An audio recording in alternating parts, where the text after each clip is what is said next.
épisode 2 aujourd'hui. Euh, Récap et réaction de l'UFC oh, 279. ouais, c'est parti, hein. Dinguerie, hein? Bah ouais, avec tout ce qui s'est passé, il y a eu trop d'épisodes dans ce UFC. Ouais, Il y a eu beaucoup de retournements de situation, c'était des choses bizarres, il y a des choses qu'on ne saura jamais, ouais, j'avoue. malheureusement. Mais c'est vrai que c'était un UFC très bizarre. C'est bizarre parce que la vidéo, elle sortait à peine hier, il me semble, de la baston un peu qu'il y a eu en coulisses avant la C'est ça. conférence de presse. Bah, je sais pas si c'est fait exprès, tu vois, ou si c'est réel vraiment. J'ai du mal à me Bah dire. déjà pour moi j'ai l'impression que c'est un peu un coup monté. Moi j'ai l'impression, bien sûr c'est des choses qu'on saura pas, enfin qu'on saura pas, mais on peut le deviner un peu. Et quand tu vois par exemple Dana White qui te met trois combats tête d'affiche dans les 77 kilos et que tu vois ça part un peu en vrille, tu vois Hollande, Chimaev qui commence à se battre et que t'as Diaz qui rentre dans l'embrouille, qui sait que jeter des bouteilles d'eau et faire des doigts comme il en a l'habitude. Mais c'est Déjà, vrai que c'était une carte très bizarre, tout a été retourné. C'était une grosse dinguerie, on peut c'est dire. vrai que c'est bizarre ce que tu dis. Ça n'a pas trop été soulevé que pour une carte numérotée, il ait mis trois combats de la même catégorie, quoi. C'est C'est ça. c'est ouf. Bah, ça fait que les gens, les mecs qui peuvent s'embrouiller, tu vois, c'est des mecs qui sont dans la même caté, c'est bizarre. Moi, c'est la première fois que je voyais D'accord. ça. Moi, je pense que quand même, Dana White qui se fait passer pour la victime, quand il a dit il n'y aura pas de conférence, moi, je n'ai jamais vu ça, il fait le choquer, alors qu'il sait très bien qu'il a le pouvoir de pouvoir d'arrêter s'il a envie le MMA ou bien stopper n'importe quoi. Mais je pense il y est quand même dedans, en fait. Pour moi, c'est un coup monté dans le sens que pour moi, en fait, tu vois, Hamzat, il a pris Nate, tu vois, parce qu'il y avait de l'argent. Nate, je pense qu'il voulait pas prendre Hamzat, parce qu'il sait très bien qu'il allait se faire, pour moi, il allait se faire démonter et que De c'était toute façon, pas pour une dernière fight. De Nate, il quoi? avait pas aussi. Ouais, mais pour un dernier fight, Nate Diaz, moi, je l'ai vu juste après le combat contre Tony. C'est là que j'ai vu, ah ouais, en fait, je me suis dit, ah ouais, d'accord, je comprends pourquoi le gars, il voulait pas prendre Hamzat. Et derrière, dire, ouais, il a raté sa pesée, il voulait pas m'affronter, il a peur. Je me suis dit, ah ouais, c'est bizarre, en fait. Là, déjà, j'ai vu la performance de Tony et de Nate. Franchement, Ouais. c'était pas que mou, hein, c'était très, très dégueulasse. Franchement, Qu'est-ce que ça m'a pas plu. t'en as pensé quoi de ce fight? Du coup, déjà, est-ce que tu es content d'avoir vu ce combat se faire au lieu de voir Nate Diaz contre Chimaev? Déjà? Alors, je vais pas te dire, ouais, je serais plus content de voir Hamzat ou pas, parce que d'un côté, en fait, d'un côté, je vais pas te dire, ouais, je suis content ou pas content, parce que ça aurait, ça aurait été quand même un combat très rapide, parce que vu, on voit la prestation, ce qu'il a donné Nate dans le combat, là, et vu comment il était fatigué, en plus, tu vois qu'il a grossi et tout. Franchement, en fait, c'est tant mieux que Hamzat, il ait pas combattu en main event. Mais voilà, tu vois, c'était un UFC en fait vraiment dégueulasse en fait. Ouais, c'est À vrai que part moi, oui, à part Hamzat qui a corrigé Hollande, j'ai vu Chris Barnett, rien à voir, mais Chris Barnett faire un beau KO. Franchement, il y a eu quelques combats qui étaient très intéressants, mais sinon en soi, c'était pas une carte de ouf pour un UFC à Las Vegas. Le ouais, main event, il est pas beau du tout. Tony Ferguson, il a été très mauvais. On aurait dit un combat truqué, pour moi. Tu vois le mec, comment il a combattu face à Gaethje, face à Chandler et tout. Tu vois comment il combattait. On dirait c'est fait exprès. je pense J'ai que l'impression. pense que le Tony d'avant, tu vois, c'est terminé. On le verra plus, ce Tony Ferguson. Je Enfin, suis d'accord. moi, je l'ai connu très peu parce que quand j'ai recommencé à regarder le MMA, ben, tu vois, il affrontait qui? Ouais, il venait de terminer Kevin Lee, donc il était encore un peu dans son prime. Mais dès qu'il a affronté Justin Gaethje, ça y est, c'est fini, quoi, tu vois. Bah, Ça se bien voit. sûr, moi je te parle Voilà. même pas que de ça, tu vois. Moi je te parle de, par exemple, regarde, Chandler, c'était il y a Mhm. moins d'un an. Il a le même âge, il avait le Voilà. même, il a le même corps, hein. Ah, Mais mais quand tu vois la prestation qu'il a donnée face à Chandler, si tu regardes bien la vidéo du combat et celui de maintenant, sachant que l'adversaire Nate Diaz, pour moi, il n'est pas impressionnant du tout par rapport à Chandler. Mais ce que je veux dire, c'est que sa prestation, la manière de combattre, de bouger, Pour moi, il y a un truc qui allait pas. J'ai l'impression que c'est truqué, en fait. Soit c'est truqué, soit le mec, il était fatigué. Ou il a Non, mangé 2 heures avant. il arrive en fin de carrière, Tony Ferguson. Quoi qu'on en dise, ça y est, tu me fait penser un peu à Diego Sanchez, tu vois. Il est rincé. C'est vrai. Oh, il est rincé, ça fait combien de temps? Depuis qu'il a quel âge? Depuis le teuf de Brock Lesnar, il est là, le mec, il combat encore, il fait des camps d'entraînement. Tony, il s'est pété les. Tu sais, il tapait contre des poteaux. Tu vois, ça y est, c'est C'est fini. vrai. Même, t'as vu sa jambe dans quel état elle était? Ouais. Waouh! Oh. C'est Déjà, ouvert direct. rien que j'ai vu ça, j'ai dit, oh, quoi, ça va être dur. Parce que Tony Ferguson, sans ses jambes, non, il a perdu beaucoup d'armes, Tony Ferguson. Et là, Qui ouais, non, prenne sa retraite. combat était chiant. Et moi, ça me fait mal au cœur. Je sais pas toi ce que tu en penses, mais moi, ça me fait mal au cœur de le voir combattre encore. Je te dis, il me fait penser de plus en plus à Diego Sanchez, même au niveau de sa forme physique. Il est plus comme avant, tu vois. Non, bah, Il a, bien sûr. là, Après, je suis d'accord avec toi, où il il fait était mal au pas, cœur. C'est vrai que le voir combattre, ça me fait mal au cœur. Dans le tu vois. sens, ouais, il y a un moment donné, se dire, mon gars, il faut que tu arrêtes. Ben ouais, Ouais, à déjà, un moment donné, annonce ta retraite, et en plus, il va se faire là, donc dans tous les cas, il va être il a, viré par l'UFC. Hein. il a Dana du White mal. va le virer. Tu étais sur une série de 4 défaites ou 5 défaites. Et à un moment donné, tu vois, faut prendre ta retraite. Tu as 38 piges. Voilà, tu vois, Nate Diaz, même lui, il a un an de moins qui va arrêter. Tu vois ce que je veux dire? Mais bon, après, ça a été pour moi, je dirais même pas que c'était un combat mou. Pour moi, il n'était pas du tout intéressant. Du premier au quatrième round, franchement, il m'a même pas donné envie. Et pourtant, j'étais debout pour le regarder. Franchement, j'ai éteint direct. J'ai dit, bon, au bout du deuxième round, j'ai dit, bon, allez, je vais aller dormir. J'aime bien le MMA, je suis fan de MMA, mais à un moment donné, faut proposer quelque chose, tu vois. Ah, c'est C'est clair. dommage. Ah non, c'est sûr. Et puis Ned Diaz, bon, ben voilà. Il me semble que c'est son dernier combat à l'UFC. Lui, pour le coup, il part avec les éloges, il part avec une victoire. Franchement, bon, c'est pas sa meilleure performance, mais quand même, il a gagné le combat. Donc, Tant mieux, il a gagné, c'est voilà. bien, il s'est imposé, il va prendre sa retraite, il l'a mérité. Moi, Il a une belle franchement, carrière. On peut pas dire qu'il a je ne une vais pas mieux grosse partir. carrière, il a une belle carrière. Il a une très belle carrière. Et c'est très bien maintenant, il parlait de ses projets, de faire une organisation. Il a Ah, raison, tu vois, il j'espère prend des qu'il va faire- millions. Le mec, c'est comme McGregor, quoi. Le mec, il sait comment négocier. Il sait Oui, qu'il a pris au moins, il sait qu'il a pris entre 1 et 2 millions. C'est juste le combat qu'il a proposé, tu vois. Donc c'est très bien, tu vois. C'est bien maintenant, il faut prendre une retraite et je pense avec son frère, ils peuvent créer quelque chose et c'est bien. j'espère qu'il ira pas faire des dingueries en boxe anglaise. C'est tout ce que j'espère quand même. Non, je Pour... pense pas. Il va se prendre trop, il va prendre des KO. Je veux bien que Ned Diaz ait la tête dure. Mais et il va pas assumer, je pense. Je pense pas, tu sais. Lui, il est dans son truc de la fumette, tu sais, en mode détente. Il va créer son organisation. Et Ouais, il a prévu que il voulait faire une organisation de il MMA, l'a donc fait, je il l'a pense fait. qu'il va rester dans son truc. Ouais, il l'a fait, bien sûr. Ah, très très gros businessman, Ned Diaz, il Ah sait oui, faire. c'est un homme d'affaires maintenant. C'est ça. Et on va terminer par le combat, le co-main event, Khamzat Chimaev, Kevin Holland.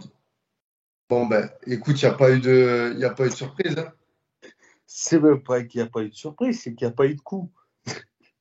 C'est, il n'y a pas eu de coup, il y a eu amené dans les jambes, voilà, Bon, passage des quand derrière même, le dos et il a je te fait squeeze. la petite défense de Kevin Holland. Il a résisté, tu vois. Oui, il a roulé, ce que fait tout le monde. C'est comme moi, c'est comme tout le monde, hein, tout grappleur. Si tu as l'habitude de tourner en grappling, quelqu'un qui va essayer de prendre ton dos, tu vas faire des roulades avant pour pouvoir te mettre face à lui. Sauf que quand la personne ne te lâche pas, bah, elle roule avec toi, en fait. Et ce qui s'est passé, c'est allé très vite. On a vu un Hamzat déterminé. Il On a lâchait vu un pas. Hamzat, il est allé avec la haine. Il a écouté son coach. Il a dû lui dire termineux. Lui-même, dans sa tête, il a dû se dire non, je vais me le faire. Je vais me le faire. Juste avant, on s'est envoyé des coups de poing et des coups de pied. Donc, ouais, c'est allé très vite. Et puis, voilà, comme Dana White, juste après le combat, il a dit. Hein, et sur Shimaev, il a dit ce mec, c'est un sauvage, tu vois. Ah, Donc, c'est super. tant mieux. Tu sais, je m'étais dit peut-être avec le changement d'adversaire, il va avoir un peu de difficulté. C'est Kevin Holland, c'est d'habitude Kevin Holland, c'est un poids moyen. Là, il est en Walter, donc il est quand même C'est un costaud. striker et tout, en C'est un plus de striker. base. Donc, ça aurait pu changer la donne. Mais moi, c'était surprenant. Moi, j'étais très surpris par Hamzat. Alors moi, déjà, je n'étais pas trop surpris parce que je sais que c'est quelqu'un de très fort, tu vois. Il est très fort et très puissant, tu vois. on peut pas lui enlever ça, tu vois. Je te dis même pas ça parce que je suis tchétchène, parce que c'est un tchétchène, je l'aime beaucoup, tu vois. Mais quand tu vois le mec, il est Ah, puissant, quand tu vois qu'il y a un changement d'adversaire, le mec en face, c'est un striker, et tu le vois, la manière comment il le termine et qu'il le humilie, comme il a fait avec plusieurs de ses adversaires, bah, tu te dis, le mec, ouais, ça prouve ce qu'il dit, quoi. Dana White, il se dit, ouais, Hamzat, il est vraiment sauvage, quoi, tu vois. Et ça, c'est ça qui m'a impressionné chez lui. C'est de changer d'adversaire. Donc, normalement, c'est même pas faire un game plan. Tu te dis, on va réfléchir à un petit truc. Non, le mec, il sait déjà ce qu'il va faire, en fait. C'est impressionnant. ouais, puis cette amenée au sol, quand même, elle était belle. Il est parti de loin, là, hein, j'ai Ah vu oui, pour. c'est ça que le truc. C'est très très long. Il est parti de au moins 1,50 m. Au moins d'1,50 m. C'est une attaque aux jambes. Il est allé et directement, bah, de toute façon, tu peux pas l'avoir d'ici. Tu vois Hollande qui se retourne, bah, ce qu'il fait en fait, Hamzat, et c'est très intelligent pour un très bon lutteur. Quand tu attaques de loin, c'est quand tu l'as pas. C'est tourné. Tu as vu les genoux, quand il tourne, il glisse sur ses genoux. Il part en fait. Et il fait une très très belle amenée au sol. Donc voilà, il passe derrière le dos, il roule, et bah, voilà, derrière soumission, en 2 minutes et quelques, je crois, et ça se finit, hein. Ouais. Donc voilà. Il lâchait pas la soumission. Ouais. Il a été hué, mais au final, il y en a, ils l'ont applaudi. Parce Ouais, qu'ils ne peuvent pas lui enlever sa j'ai prestation. j'ai l'impression que là, il est en train de perdre en hype un peu le fait qu'il ait raté sa pesée. Il y a des gens qui commencent à le détester. Et ça me faisait penser un peu, tu sais, à l'époque de Conor McGregor. Il était, beaucoup de gens le détestaient, voulaient le voir perdre. Je pense que Khamzat, quand même, il a ça en lui, tu vois. Bien sûr, ouais. Il a Bah, tu ça. sais, la hype, tu la perds aussi, Kevin. C'est dommage. Enfin, c'est dommage, pas pour lui, mais je veux dire, la hype, comment tu la perds? C'est les gens, les personnes, ils sont hypocrites. Le problème, c'est que, imaginons, toi comme moi, il y a beaucoup de fans, nous sommes fans de Hamzat, qu'on a toujours envie de le voir gagner, faire une belle prestation. Bah, du jour au lendemain, un mec que tu aimes bien, qui combat et tout, et que tu es un fan, tu ne peux pas le dire, ouais, je veux le voir perdre, j'en ai marre de le voir gagner. Tu vois ce que je veux dire? Avec Habib, c'est passé la même chose, tu vois.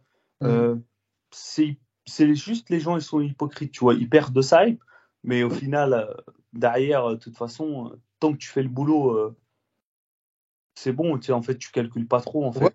Ah, mais tu sais, vu qu'il a ce bilan d'invaincu, qu'il est jamais perdu, là, il a 12-0, Mm. ben, les gens, ils vont le regarder à chaque fois, rien que pour essayer C'est de ça. voir qui va réussir à le faire perdre, tu vois. C'est un peu malsain ce que je te dis, tu vois. Mais là, pour le coup, j'ai senti vraiment qu'il y avait des gens qui le critiquaient sur les réseaux, qui disaient, ouais, il a pris la grosse tête et tout. Alors qu'il y a quoi? Il y a un an, quand il est arrivé à l'UFC, qu'il a fait ses 2 combats en même pas 2 semaines et tout, là, tout le monde disait, ouais, c'est le futur. Enfin, tu Ouais, vois, c'est ça. c'est Ça des fait éloges, l'hypocrisie, en fait, c'est tout. mais C'est je pense que dommage. ça fait partie du business, tu vois. Ça peut donner quelque chose de Bien sûr. grand et il va se surélever. Et je pense on n'est pas au bout de toute façon, il est jeune, comme tu as dit, il a 27 ans. Donc, sa carrière, elle fait que commencer. Ça promet quelque chose de très, très grand. Face à qui tu le vois, là, franchement? Parce que là, faut arrêter de le mettre face à des mecs. Là, Alors c'est là, en des fait, c'est titres. pas face à des mecs, c'est là juste, voilà, il avait pris Nate de base, voilà, comme on a dit, moi je pense pour le Ouais, money voilà, fight, et après qu'il a eu Hollande pour l'embrouille, parce que Nate Diaz, au final, ça l'a arrangé de prendre Tony parce qu'il savait que, voilà, belle retraite, j'ai pas envie de me faire péter la gueule, je vais faire genre, ouais, il a raté la pesée. Là, en fait, j'ai envie de voir dans sa catégorie, comme il disait Hamzat, et ça c'est vrai, Colby Covington, il fait le blessé toujours. Depuis qu'il s'est fait péter la gueule par Masvidal, et c'est vrai, il le dit à Hamzat, le mec ouais, il est là, il fait des tournées des boîtes de nuit, il joue au poker. On a Attends. envie de voir quand est-ce que lui revient. Kamoro Ousmane, il s'est pris un KO, il va avoir de toute façon sa trilogie. Donc au Ouais. final, tu peux le voir face à qui? Peut-être il y a le seule personne qui a accepté de le prendre, et franchement, il y en a beaucoup qui ont, on va dire, entre autres, perdu leur couille face à lui. C'est Belal Mohamed qui a dit moi, je veux me battre face à Hamzat. Et Hamzat, il l'a pas refusé non plus. C'est la seule personne qui pourrait prendre. Ou sinon, une revanche contre Gilbert Burns. Ouais, Toujours. non, non, non.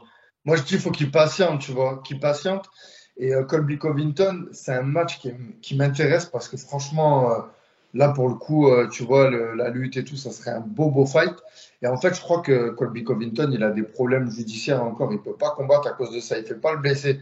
Je crois il y a des jazz avec Masvidal, tu vois, au niveau de l'histoire qu'il y a eu là dans le restaurant. Donc, du coup, je pense que c'est pour ça que ça traîne. Colby, il fait silence radio en ce moment. Tu le Ouais, vois, c'est vrai que ça doit être ça aussi, peut-être, tu tu vois, vois. tu le Parce que vois un peu. Dana White, je sais que quand tu as des problèmes avec la justice, Dana Voilà, White, il appelle aucun gars pour combattre. c'est Après, il ça. faut juste attendre que Colby revienne. Pour moi, Ouais, ça peut être son gros challenge avant grave. le title shot. Parce que Colby Covington, c'est quelqu'un qui est dur. Il a un Ouais. très beau striking, il a une très belle lutte. euh, il a la mâchoire très dure. Il encaisse. Et Hamzat, je pense aussi, il a montré que même face à Gilbert Burns, qu'il pouvait encaisser. Donc ça peut être je pense, le gros défi avant de pouvoir prendre le championnat, quoi. Au Ou moins, le, on sait ou que le, le temps de prendre Colby, bon, on sait que Ousmane et Edwards, ils auront en 2023, ils vont faire leur trilogie. Et je pense que c'est là que Hamzat qui pourra prendre un des deux si jamais il bat Colby. ouais, ou le gagnant de Sen Brady, Belal Mohamed. Aussi, ouais, aussi. Ça Ou, aussi, peut-être un combat avant. Parce qu'en fait, Hamzat, il va être capable de se dire, le temps, s'il veut pas patienter, il va dire, ouais, je vais aller en 84, je vais aller faire un petit tour, histoire de prendre un ou deux gars. Parce que lui, il est vraiment, tu vois, il a dit, moi, je veux les deux divisions. Donc, ça serait compréhensible aussi. Tu vois, le mec, s'il veut pas patienter, il va aller se prendre deux mecs. C'est un mec, il a toujours faim, il a envie de combattre. Faut savoir qu'un mec qui prend zéro coup, qui n'est pas fatigué, là, avec le combat qu'il vient de faire, il pourrait enchaîner un combat dans 2 semaines. Tu vois, comme il avait fait pour ses débuts. Mais je pense que moi, ça serait pas mal qu'il puisse prendre Sean Brady ou Belal, l'un des gagnants. Parce que ce serait un combat très intéressant, parce que Belal qui est très fort, et Sean Brady aussi, tu vois, ce serait un beau test. Parce qu'au final, Belal n'est pas très loin du classement, hein, du top 5, il doit être sixième, je crois, si je ne me trompe pas. Donc Hamzat, il est troisième, donc pourquoi pas. ça marche. Bon, ben, on a fait le tour, hein. Un mot ajouté ou c'est bon, hein? Non, même pas. Mais on est content que Hamzat il a gagné. C'est juste ça, on est très content. C'est bien en tout cas.